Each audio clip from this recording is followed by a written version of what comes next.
My name's Dr. Ashley DeBella-Marques, so I'm a registered dietitian. I work mainly in private practice, and I specialize in treating folks with eating disorders and folks in substance use recovery and athletes that have eating disorders. That's really my niche. Prior to being in private practice full time, I worked at the Institute of Living for a number of years in like the different mental health programs there, including eating disorders. And then I've worked in a couple of addiction treatment facilities, including Turnbridge and the Newport Academy. So I was really happy to be asked to present today. So thank you for the opportunity. Thank you. Of course. Yeah. So my topic that, I'm presenting on is the hidden power of nutrition and substance abuse treatment. So basically, in other words, the nutritional impact of substance use disorder on the body and helping to improve that by having a well-balanced diet. So I feel like nutrition and recovery is definitely a bit of an overlooked topic, but it's very critical, I feel like, to look at because it plays a big role in obviously replenishing the body and getting it back to optimal health. So as we know, recovery is very multifaceted. It requires emotional, mental, and physical healing. And then again, today I'll be focusing on how we can better support the physical aspect of recovery through nutrition by helping to stabilize our bodies, improve mental health, and ultimately helping to try to reduce relapse rates. So sort of looking at like a roadmap for our session. First, we'll talk about why nutrition is really essential, and then examining impacts the body addiction has on the body, exploring different substance-specific nutritional deficiencies. From there, talking a bit about some medical nutrition therapy, which is just a structured approach at integrating nutrition into certain treatment plans. And then just sharing some practical strategies, actionable steps for implementing these ideas into practice. So I definitely encourage you guys to ask any questions you might have and share any insights you might have along the way. That would be great. All right. So, wait. Sorry, give me 1 second. So why nutrition matters is, I think this is great to just kind of look at in terms of statistical stuff. According to the Substance Abuse and Mental Health Services Administration, every year, 21 million Americans face challenges related to substance abuse. Fewer than 10% of recovery programs include nutrition as part of their approach. And so this is very much a missed opportunity. So studies have shown that addressing nutritional deficiencies reduces withdrawal symptoms, stabilizes mood, and lowers relapse rates up to 30%, which is pretty cool. There is a program in California right now that integrated nutritional support, and did see significant improvements in patient retention and long-term recovery outcomes. So this data really tells us that nutrition isn't a luxury, it's a necessity, which sometimes nutrition can sort of be viewed as a luxury. So addiction in the body. So the main systems in the body or organs that I want to highlight here is first the brain. So the brain makes, neurotransmitters like dopamine and serotonin. And so these neurotransmitters become depleted, which then impacts our mood and impulse control. This explains why individuals often then struggle with cravings and emotional regulation. The liver becomes, well, first let me say that the liver, obviously everything we eat and drink and take in general gets processed by the liver. So, with substances, those are, toxic substances like alcohol and drugs lead to many metabolic deficiencies and long-term damage. So when I say metabolic inefficiencies, that could be an example of, somebody having insulin resistance, an increase in triglycerides for cholesterol, having a decrease in your HDL, so your good cholesterol gets decreased, having abdominal fat. So that's kind of more known as visceral. And the issue with that is that it becomes just absorbed into the organs mainly. And then that, causes or exacerbates more of these inefficiencies. And all of that contributes to a decrease in energy production because the liver's kind of like gunked up, so to speak. So it has a hard time processing what it needs. The GI tract is responsible for many nutrient absorptions, and this becomes impaired, which creates further deficiencies in essential vitamins and minerals, such as vitamin D, iron, vitamin K, folate, many B vitamins, selenium. So a lot of those micronutrients that might be overlooked because we might not hear about them as often, and the importance of those, which again contribute to that energy production.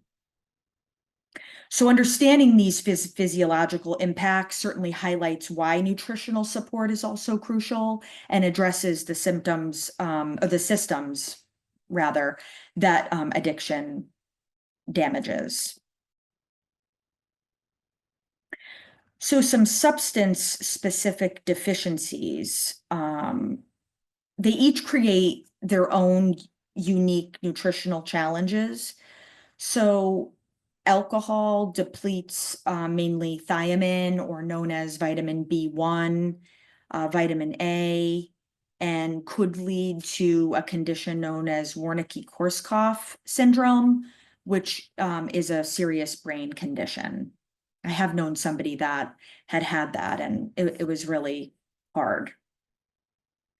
Opioids cause a lot of gastrointestinal distress and issues, resulting again in poor nutrient absorption and electrolyte imbalances.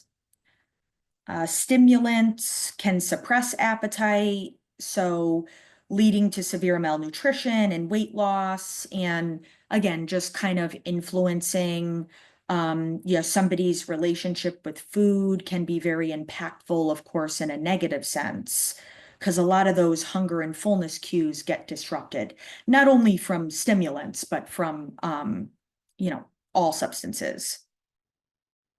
With marijuana, this typically can increase appetite and often can lead to poor food choices, creating, imbalanced diets and kind of mainly gravitating towards more of those snacky, high carbohydrate foods. Not everybody, but it can happen. So again, by tailoring nutritional interventions to address these specific deficiencies, this can also improve recovery outcomes for folks. So the cycle of malnutrition in recovery. So malnutrition creates a vicious cycle. So when the body lacks essential nutrients, withdrawal symptoms like fatigue, irritability, and cravings can become a lot more intense. So these symptoms can also increase the risk of relapse, perpetuating the cycle. So by intervening with proper nutrition, we can stabilize patients, reduce cravings, support long-term recovery, and breaking this cycle is one of the most impactful steps, we can take as dietitians. So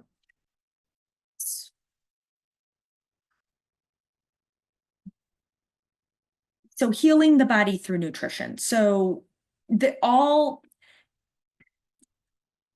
come from an approach, I should say, that's really kind of like all foods fit, quote unquote.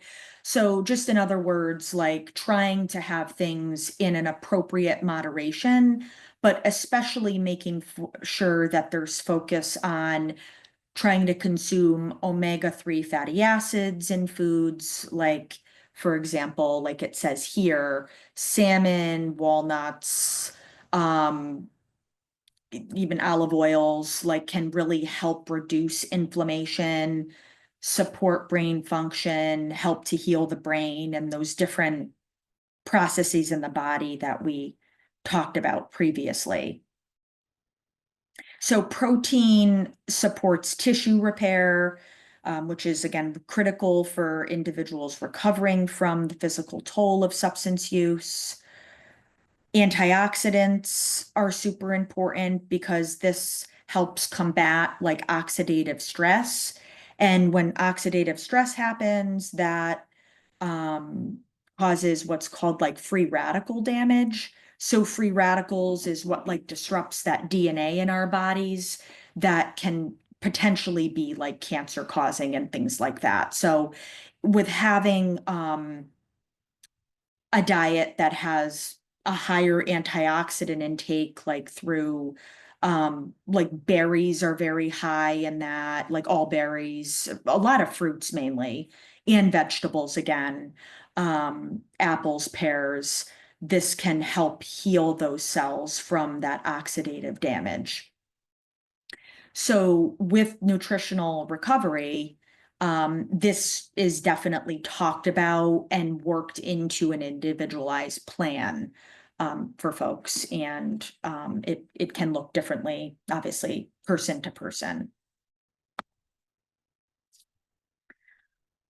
So stabilizing mood and cravings. So nutritional support isn't just physical, it's obviously emotional and mental as well. The food and mood connection is very real. So carbohydrates, first and foremost, I feel like carbohydrates are really like the biggest misunderstood and demonized food group. So they really are very, very essential because they're the body's main fuel source. We really do need to have carbohydrates incorporated at every meal. But again, that becomes individualized when working with somebody on their nutrition and what that looks like for each person. So carbohydrates they also play a very critical role for serotonin production. And serotonin stabilizes mood and reduces cravings. So that's important for that, of course.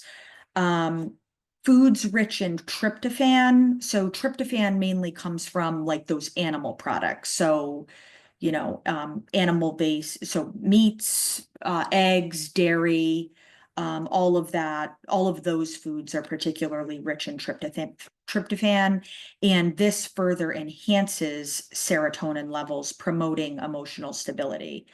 The reason why it enhances serotonin levels is because it is the primary precursor molecule for that serotonin production. So tryptophan converts into serotonin. So one of the things I do want to mention here is, again, there's so many diets out there. And I say that there's so many diets because none of them are truly that sustainable or realistic. And when if somebody is on a really high protein diet, I don't know if you guys have ever had that personal experience or has known anybody on like a high protein diet, but oftentimes people might become very irritable or moody or fatigued or just kind of feel overall just kind of dragging, so to speak. And that's because high protein diets compete with tryptophan not to get too technical, but it competes with tryptophan to cross over the blood-brain barrier, so limiting serotonin production. So it's really important to allow for, again, that balanced diet so that that specific amino acid tryptophan can produce enough serotonin in the brain. And we need carbs for that. So in addition, hydration plays a really crucial role. Even mild hydration can cause irritability, fatigue, and make recovery harder. Again, by focusing on these nutritional factors, we can help support folks feel more balanced and in control. So with the fluid aspect, everybody, again, is a bit different in what their needs are. There is a formulary for that again factors into somebody's individualized care plan on the nutrition front. So medical nutrition therapy really kind of involves that assessment, planning, implementation, and monitoring. I put here on the left like what to kind of try to focus on and what to avoid. Again, avoid is a strong word. I guess I would again say to try to have those things in more of a moderation. So with the sugar aspect, sugar can feel very addicting. Specifically if it's kind of a main thing that somebody's eating and they're not balancing it with appropriate protein amounts and fat amounts. And that kind of goes along with caffeine as well. So processed foods, again, it's something that, you certainly want to have in, moderation for sure, because that's something that can affect like that liver process that can further contribute to people feeling just not great. So those whole grains, again, to try to get that in, like, oatmeal, whole grain products, breads, rices. I don't know that rices is a word, but so vegetables, just kind of a balance of those. Like sometimes people can feel very picky about that, but whatever vegetables you feel you can get in helps. Eggs are very nutritious again. Eggs have a bad rep, I feel like they're, a lot of people tend to think like eating egg whites is the way to go, but really kind of that nutrition is also in that egg yolk, and a lot of anti-inflammatory components are within there too, and healthy fat. Beans, salmon, some of the things that were mentioned earlier as well. So going back to the MNT part, the medical nutrition therapy, the assessment happens for somebody first, like evaluating somebody's dietary habits, any particular nutritional deficiencies, and somebody's needs. And so that helps to kind of set the stage, so to speak, for then planning. So developing a tailored intervention plan based on somebody's past substance use history, health goals, etc. So that's definitely more of an in-depth piece to this too. The implementation, so this introduces nutrient-dense meals and supplements that are needed. And supplements do become can be very important in recovery and in general for folks. Because as much as I'd like to say, it's very like we can get everything we need in through food. That's really, really hard to do. So a lot of the times, supplements are helpful. And the last step in the process is monitoring. So tracking progress and adjusting the plan as necessary. So just again, a quick example, like a patient recovering from alcohol addiction may need thiamine supplements, in other words, B1, while somebody in recovery from opioid use might benefit more from high fiber diets. So this medical nutrition therapy ensures each plan is customized to maximize effectiveness. Another thing that I just wanted to mention that's not particularly on this slide is, like I mentioned earlier, I really try to discuss that quote, all foods fit. So it's not like food really is anything but all or nothing. So it's important to, yes, abstain from substances, but you cannot view nutrition the same way. You can't abstain from food. And again, what I mean by that is, it's helpful to include a proper balance for all of the different food groups. So again, this is something that is, gets discussed in depth a lot, like in my, nutritional counseling sessions. And, again, with that being said, everybody's different. But it just helps again with somebody's overall relationship with food by, really not coming from that abstinence standpoint and just kind of allowing yourself to be intuitive with what you might want to include more often and what you might not want to include more often based on how you actually physically feel. So some practical strategies for nutrition intervention. So grocery shopping is helpful. So this is something that is helpful to go in depth with, like again, more on that individual basis. So teaching folks how to grocery shop and meal prep can help build independence and confidence in regards to food. Recommending budget-friendly options like beans, oats, frozen vegetables, which can be both more affordable and nutrient dense. Certain, again, practical recipes can be talked about as well, like whether it's, stir fries or, air fryer recipes, if you guys are into that. Overnight oats. So different recipes too that can help expand your budget and how many days a week you're having the same food, which can help with affordability.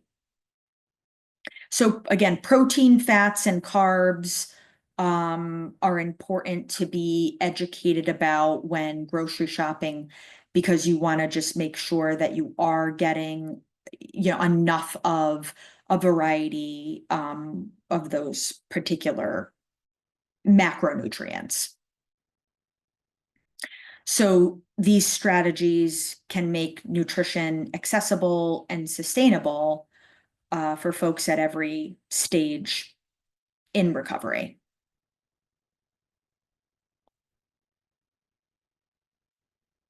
So some barriers that do come up are financial constraints, behavioral resistance, and systemic challenges. So, as mentioned in the previous slide, like that, we can look at foods that would be more affordable to buy that still provide plenty of nutrition. Looking at those store brands can be really helpful. And avoiding impulse purchases as well, because sometimes with the impulse purchases, that can lead to spending obviously more money at the store when you don't really intend to. So that's why they say to never go shopping on an empty stomach, because then you might gravitate towards certain foods that you don't mean to. So some behavioral resistance, just kind of meaning that I feel like somebody has to kind of like trust the process of like perhaps being open to buying different foods than they're used to, and just kind of making sure that you feel comfortable to reach out for that support around getting the foods that would be conducive for you. The other thing is like buying frozen fruits and vegetables can be just as nutritious as the fresh ones, if not a little bit more, because when they freeze fruits and vegetables, it gets frozen at the peak, time that it's picked or grown. Whereas fresh, if it sits out longer or the more it's handled, believe it or not, that can contribute to the vitamins and minerals sort of diminishing. And just systemic challenges, there could be more advocacy for policy changes to help prioritize nutrition. Okay.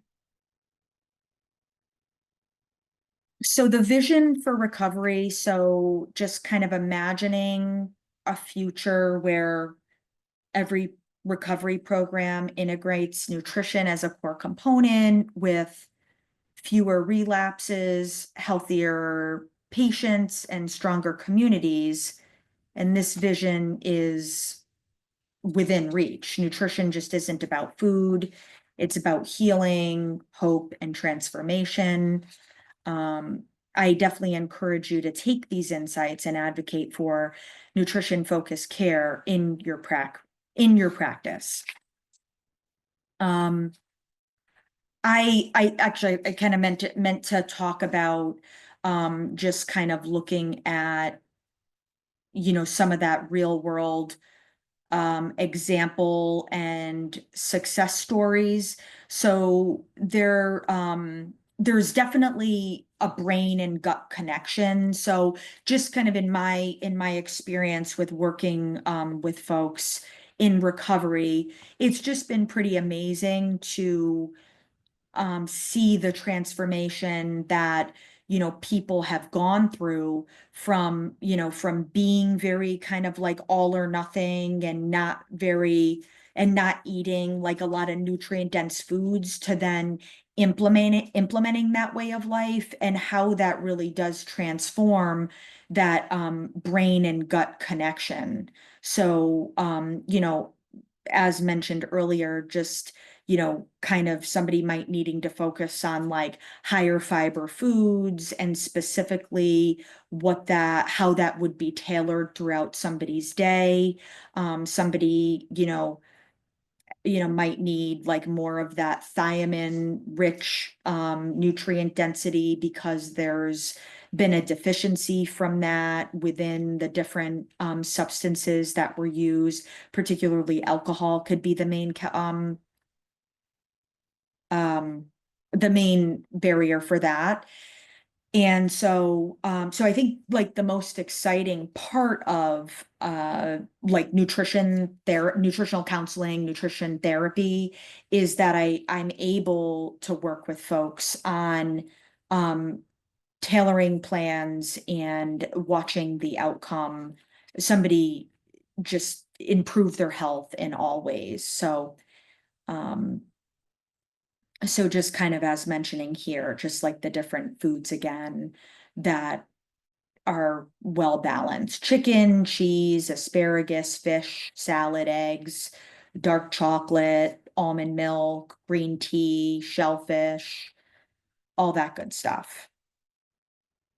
So that's really what I have for you guys, and I'm curious if anybody has any questions.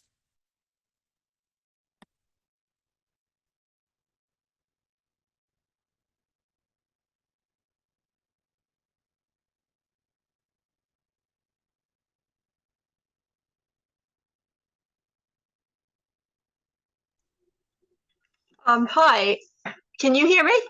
I can. Okay. Um, can you show that chart again with the foods on it? Oh, sure. The one I just showed. Yeah. Okay. Yep. Let me. Um, this one? Yes. Yep. Who publishes that? NCBINIM? Oh, Yeah. So this was from. Sorry, the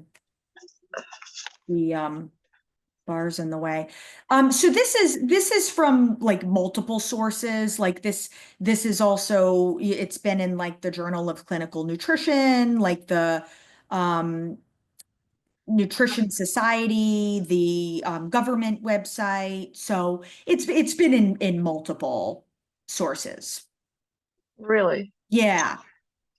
Uh, what what did you do in the first half hour? Because I couldn't sign in. There was a problem with Eventbrite. Oh, really? Was there any? Yes, a big problem. Oh, no. So was there another chart there or printouts or something that I Robin, missed? Huh? I'm sure Ashley could do a brief review, but Okay. just to let you know, we can send you the recording once it's all taken care of, so we don't have Okay. to take up time. Is that okay? Yeah, that's good. Thank you. Yeah. Am I talking to Robin? Is that your name? Yes. Yes. Robin, Yes. yes. So just like as an overview, I really just talked about, why nutrition is important and why it matters, like in recovering from substance use, and just kind of the different, metabolic inefficiencies that causes, and, just kind of how to use medical nutrition therapy to replenish, a lot of those processes. Now, in recovery from alcoholism, Yep. patients crave sugar. What can they eat to that quell that horrible sugar craving? Yeah, I mean that's a great question. So one of the things I talked about was really, I know this sounds very generic, but this is something that can be very tailored. But it's important to make sure that somebody's getting enough of getting their protein needs met first and foremost. So Well, yeah. once you meet your protein needs, that will naturally kind of tame that sugar crave. So the sugar craving is from lack of protein in the Yes, diet. yes, yep, yes. One of the things, another thing that could be is, there could be like hormonal processes that, might need to be looked at and rebalanced, or, somebody maybe just eating, more of a percentage of sugary foods or carbohydrate dense foods that aren't exactly balanced in the way that would be helpful. So I think it just comes back to that balance. All right, so I should tell my patients you got to eat more protein Right, and, right. and stay away from sugar when you're at home. Well, so again, one of the things that I They that I come into the meeting and they're using 15 spoonfuls of sugar in their coffee. right, absolutely, right, right, that's not going to be, that'll just kind of lead to those blood sugar spikes and crashes that just, Yeah, yeah, yeah, having it's them crave horrible. more. Yeah.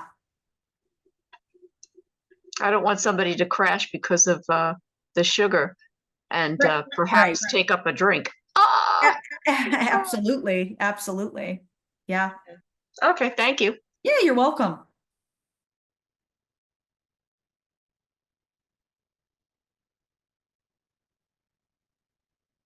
I have a question.